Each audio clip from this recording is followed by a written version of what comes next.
Hello Internet, this is Rated R ASMR. It has been 2 months since my last recording, and I hate myself.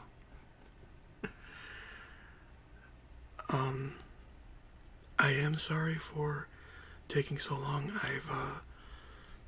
I've started going to college again, so I'm going to school full time, and I'm working full time, and I still need to find time to get drunk, so that's sort of been taking up all of my time. Honestly, more school and work than getting drunk. That's honestly mostly what it's been. But yeah, that's what I've been up to. So yeah, but today I wanted to go through, or rather a while ago, I recorded a video of going through my fantasy sword collection, and the audio was shit, so I'm redoing it today. And let's get started. As you can see here, this is my Zabuza sword, also known as the guillotine sword. I got this from a friend because he got it for a con, because he was going to a con as Suigetsu, and he ordered it online and was dissatisfied with it, so I was like, hey, if you don't want it, just give it to me, and then he gave it to me, and that's how I got it. It's not a very functional blade, obviously. Even the steel isn't that great. It's pretty much just like sheet metal. Like, it's not tempered or anything like that, and it's still pretty flexible and pliable, but I still like it. It's good for roleplay and cosplay and stuff like that, and it's just a good thing to have in my collection, I think. Okay, and this here is Tetsaiga from Inuyasha, and it's a similar deal functionally to the guillotine sword. Oh, the guillotine sword is from Naruto, by the way, but if you didn't know what it was from, then me saying it was from Naruto probably wouldn't help you know what it is. But anyway, Tetsaiga from Inuyasha. He's Inuyasha's blade. Like I said, similar deal with the steel as the guillotine sword, and I rather like it. It's surprisingly light for its size. It's good for cosplay, good for roleplay, like I said. Functionally though, it's actually even worse than the Zabuza sword, because it is mounted really poorly, and it's maybe like a quarter tang, half tang. No, I don't think it's a half tang. It's probably just like barely glued into the hilt, and I do like it a lot either way, but one thing I don't like is on the other side there is red kanji, and I don't know what the kanji says, but yeah, there it is. And I don't know what the kanji says, but like, it's Tetsaiga does not have that on it, so I don't know why they would add it. Maybe so it could be a knockoff or something like that, but it just looks really bad to me, and it kind of ruins it. Well, it almost ruins it. I still rather like it. I just don't look at that side, I look at it from the other side. But I still am glad I bought it.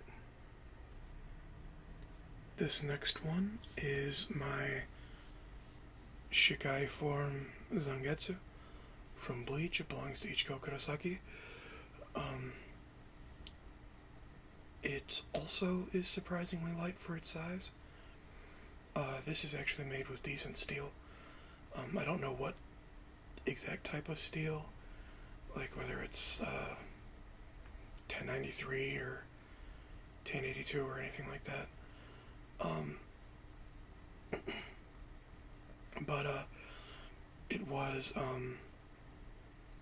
tempered. It is full tang, and to my knowledge anyway. I haven't opened it up to look, but judging from the feel, it feels full tang. And yeah, it's a decent functional sword, as well as for cosplay and role playing and stuff.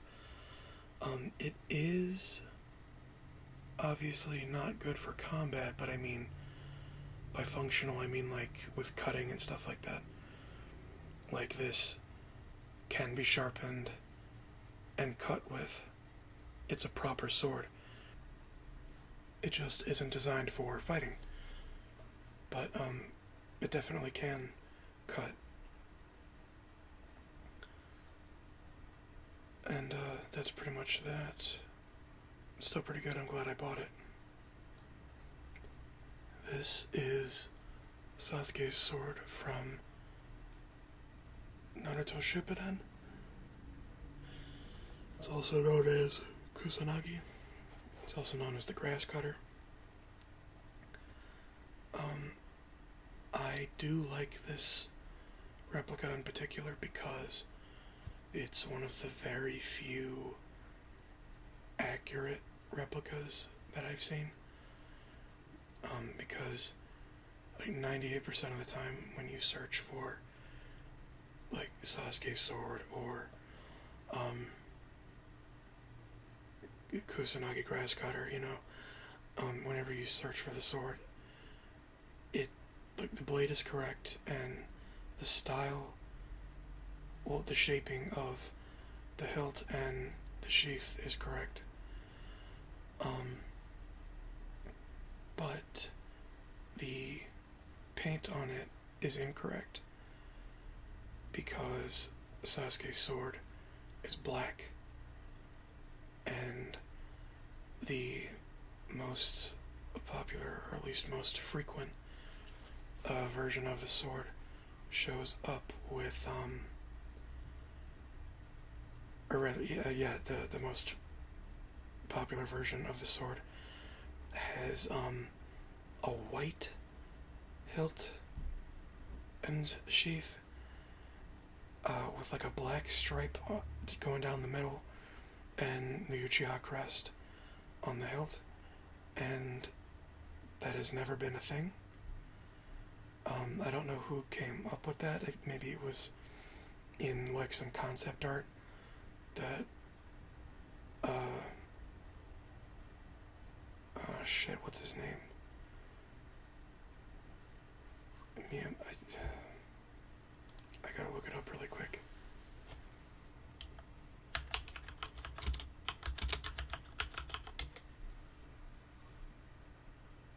Masashi. I was thinking Musashi, but that was not correct. Masashi Kishimoto.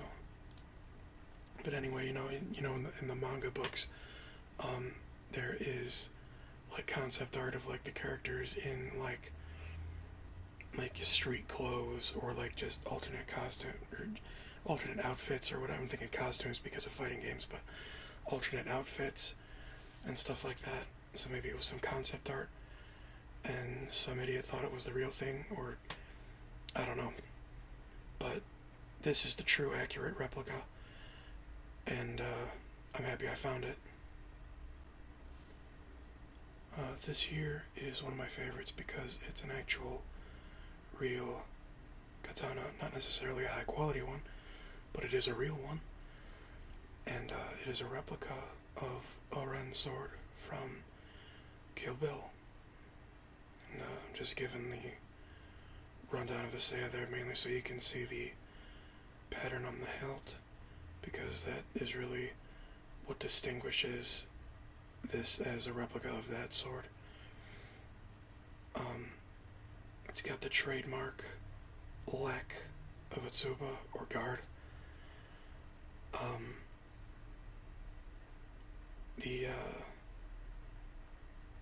The I'm blanking on what the, oh,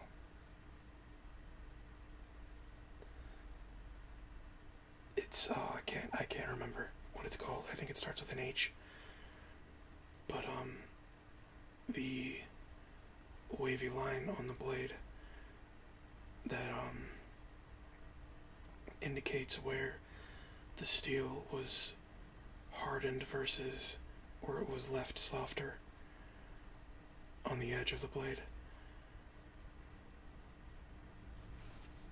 I want to say it's the Hamon or Hon or Hamon, something like that.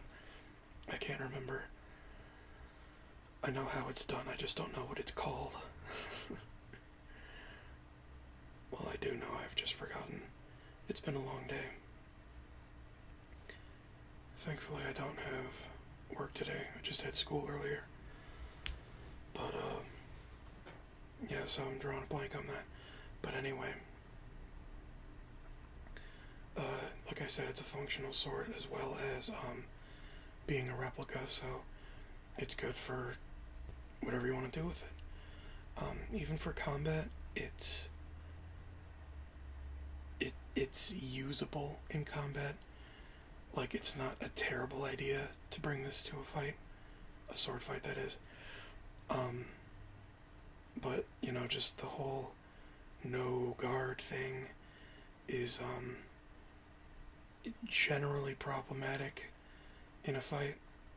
I mean, it's ballsy to go into a sword fight with no guard, no matter what kind of sword you're using. Especially because this is just, or, you know, rather, I guess, doubly so, because this is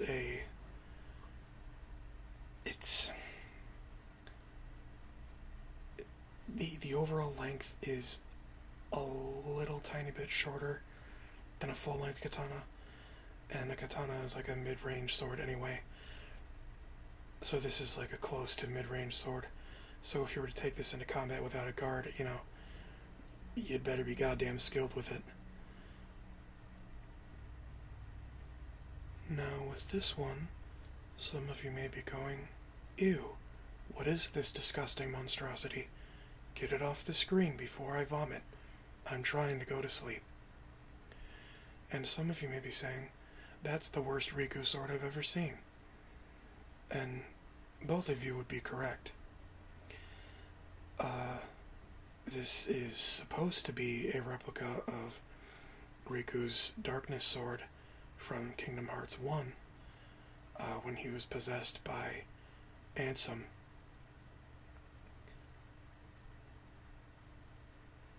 And, I mean, it sort of speaks for itself. I got this online when I went to a convention as Riku, one time, and, I ordered it because the picture looked nothing like this,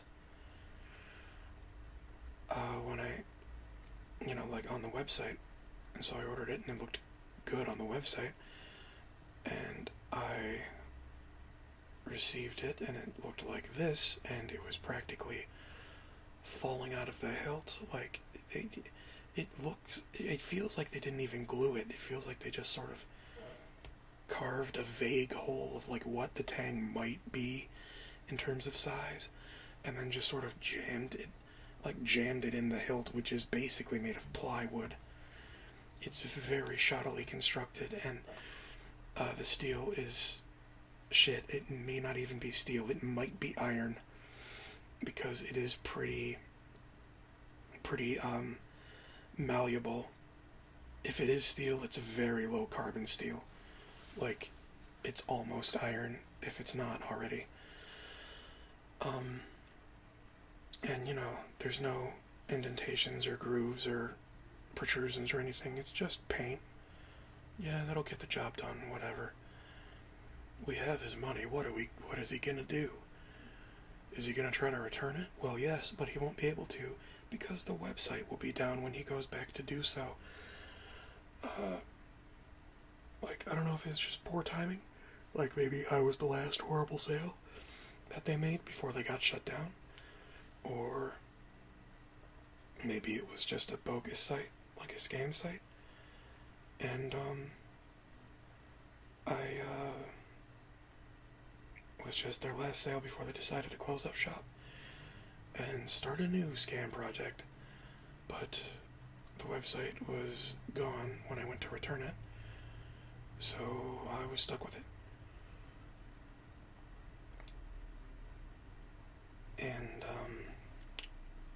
yeah, pretty dissatisfied with this, obviously, but I paid for it. It's, I may as well keep it in my collection.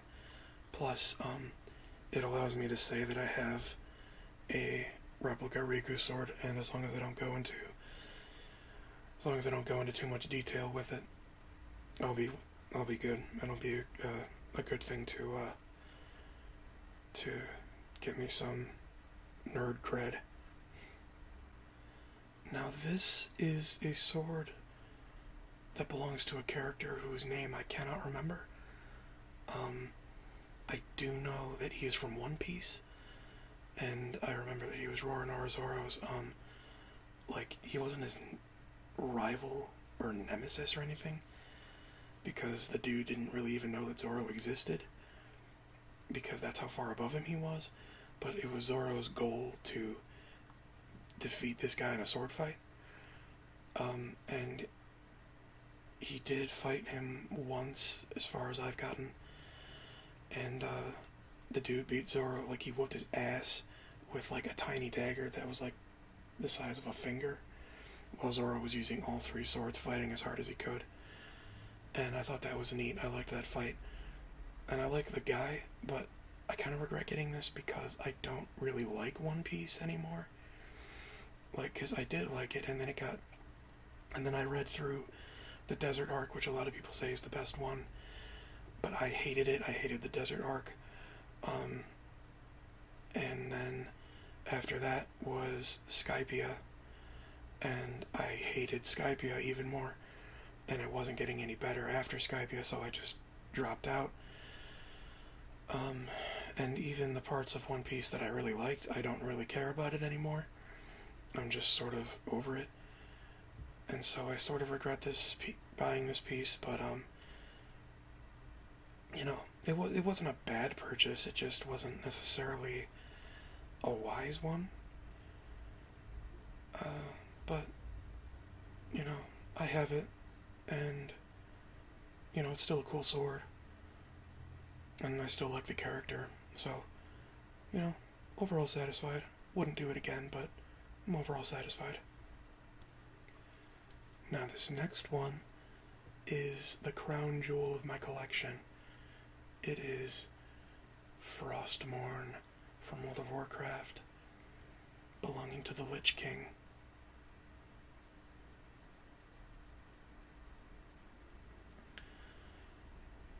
And I love this sword more than almost every possession I have.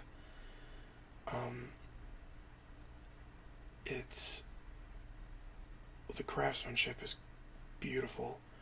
The sword was very well polished. It can be sharpened, although I don't want to sharpen it because I only have it as a roleplay and display piece. As you can see, the grip fabric on the second rung of the hilt has come undone. That was just because it was held together with some pretty cheap glue, and I was practicing some cuts with it. I wasn't cutting with it, but I was just practicing the motions with it because it's the heaviest sword I have, and I was trying to build up my speed, and it worked. I got faster because of it, and stronger. But in that I sort of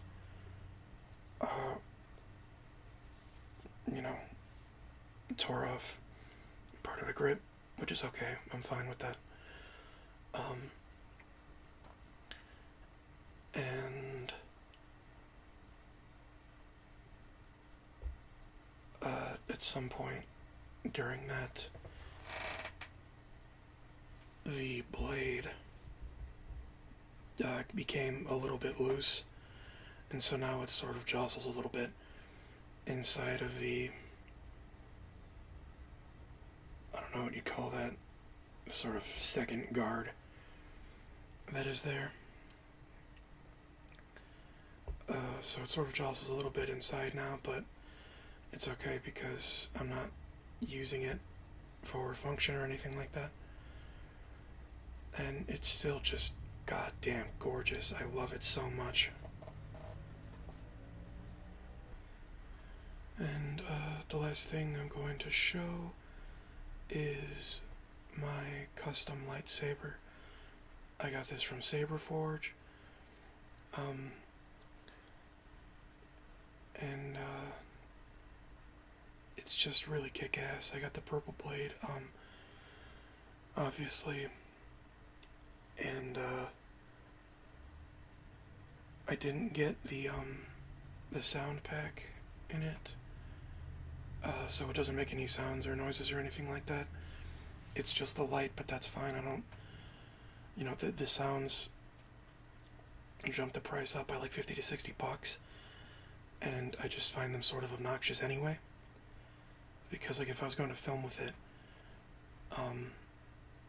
I would probably, I would definitely put in my own sound. Yeah, if I was going to film with it, I would put in my own sounds anyway. So, I don't need it to make sounds to get, I don't like when I'm fighting with them, which is okay to do with Saber Forge ones. I found out after I got it that, they make sure that they go out of your way to tell you that these lightsabers are designed to be able to be fought with. And they're so confident in their durability in that regard that the warranty includes damage that is done through lightsaber fighting. So if you are having a lightsaber fight with your friend or whatever and your Saber Forge saber breaks, you can send it in and they'll give you a new one free of charge. The same one, but yeah. And I thought that was really cool. Because, most warranties and return policies and stuff like that, they're not very friendly to, they're not very friendly to the customer because, and I don't blame them because it's costly to do all that and people can do whatever and people are stupid and they're going to break their shit because they're not using it right. And then they get free stuff because they're retarded? No thanks. But I thought that was really cool. And, it really speaks to how durable it is that they're that confident in it to offer a full, warranty replacement if it breaks while you fight with it. I can't tell you how cool I think that is. But, anyway, yeah. That's all my fantasy swords. I might do a video on, my functional weapons, because I have more than just swords. But I might do a video on my functional weapons, going through those, if you guys like this one. If you guys despise my soft speaking, then inform me and I will stick to whispering. I'm not very secure in it. Oh, and there's my little dinky Naruto kunai. Just made of plastic. But yeah, I'm not very confident with my soft speaking, but if you guys like it, then be sure to let me know. If you don't like it, then definitely be sure to let me know, and I will refrain from doing it in the future. I have other videos planned that I really want to do, and hopefully I will be able to do them before another 2 months passes. I'd like to get another one done, maybe this week or next week or something like that. But yeah, thanks for watching. Bye.